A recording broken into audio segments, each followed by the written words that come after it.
गर नि ढोलमा के बुझ्नु तिमी यति राम्री छौ अहिले मलाई आएर चाहिँ यस्तो भन्ने मलाई अर्कोसँग बिहे गरे मलाई तिमी यति राम्री छौ तिमीलाई म भन्दा राम्रो केटा पाइहाल्छ म मरे पनि गर्दैन अर्कोसँग म गर्न सक्दैन अर्कोसँग त पहिला चाहिँ तिम्रो आँखा फुटेको थियो अहिले मलाई आएर चाहिँ घर न घाडको बनाउनको लागि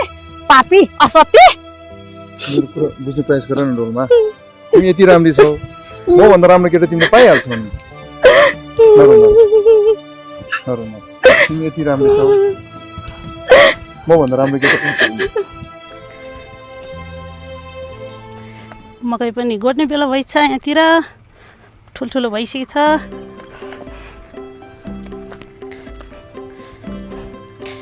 ए बुढा काट्नु गएको भनेको कतिखेर पुग्यो फोन पनि गर्नु भएन फोन गर्नु पर्यो त्यतिर बसेर कल गर्नु पर्यो कल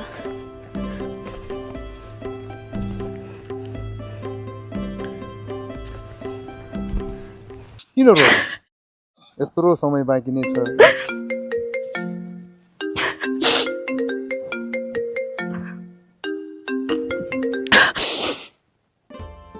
हेलो हेलो तिमी के गर्दै हो म घाँस ल्याएर बारीतिर मकै हेर्न आएको छु ए ल ल ल म पछि कुरो गर्छु तिमीलाई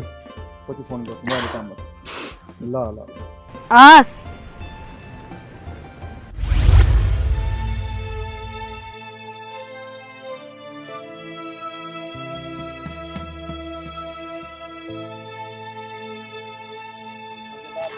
पापी धोकेबाज मलाई यसरी धोका दिने तिमीले मलाई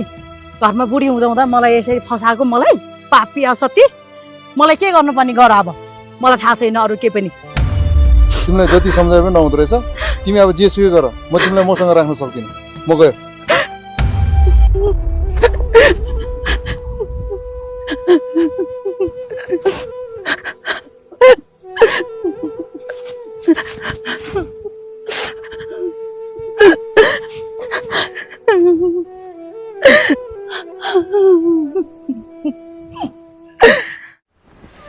बुढाले पनि काठमाडौँमा काम पाए रे